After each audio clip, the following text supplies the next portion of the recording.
What's up, YouTube? 2020 Tantra on Amazon. Info in the description. I haven't eaten in over 2 months. Or I haven't chewed any food in over 2 months. So, anyway, let me get into this. How you can never sleep, or you can never have to sleep again. If you can sleep if you want to, but you'll never be sleepy again. So, when the moon has a cycle.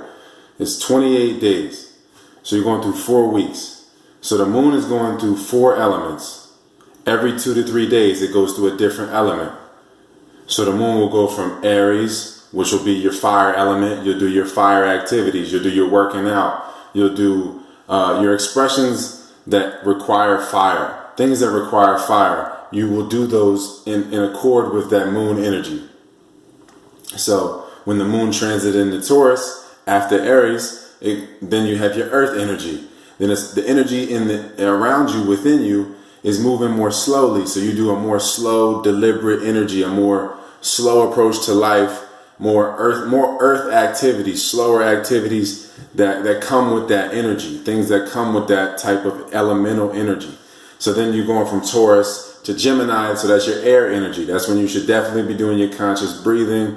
That's your thinking energy. So whenever you're doing your thinking, that's good in the air. That's good to align that element, because air is thinking. So when you're doing that in that period of time, breath work in that period of time, you're capitalizing on that element even more. So then it's going from the moon is going to go into Cancer. So Cancer will be a water sign. So anything that is involved with emotions, dreams, the subconscious, intuition, all those things will be appropriate when that energy is available to you. Alchemy, the definition of alchemy is utilizing the energy that is available to you this breath to its fullest potential. Using the energy available this breath to its fullest potential is alchemy. So if you know the energy that's available and you know that there's no lack, then you know that there's always an abundance of energy. Because you can see it, because there's no separation between you and it. So if you were to use an element up, if you use a fire element, like if you were to be really fiery in your emotions, because the moon is the hypothalamus. The moon regulates emotions. So if you're using your fiery emotions, your anger, while the moon is in a water sign or a non-fire element, then you're going to burn up your fire.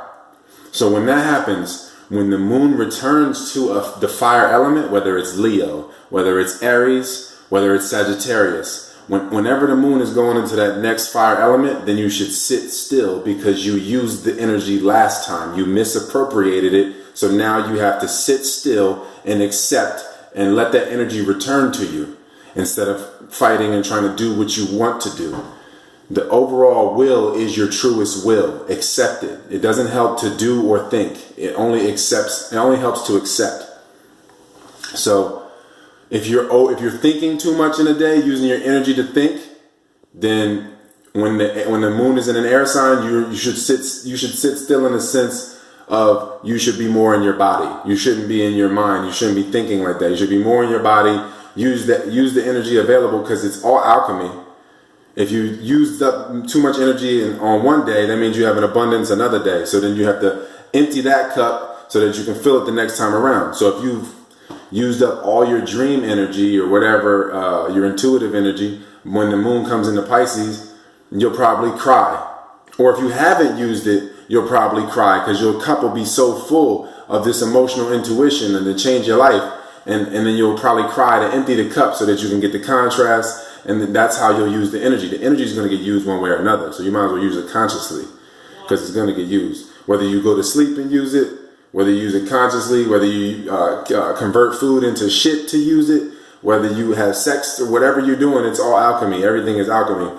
So that's life in general. So if you appropriate the energy and use it accordingly when you're supposed to, when the truest will that is you wants to use that energy, and when it delivers it, if you do it in accord with the Tao, with your truest will like that, then every movement is effortless, because it's naturally inspired. So it cleans itself up. It's an inhale and an exhale in itself. So it's yin and yang all in one motion. instead of separation and compensation and daylight savings and doing all these things to compensate for the fact that you didn't arrange the elements correctly to begin with. Because it's all just the elemental arrangement that determines your personal harmony. So in general, whenever you have an experience or whenever you think you meet somebody or whatever, that is you coming in contact with, that's you observing a part of you coming in contact with another part of you. So you as a cell, this is a cell. I meet another part of me that's a cell. So when that happens, that's alchemy. That's emotional and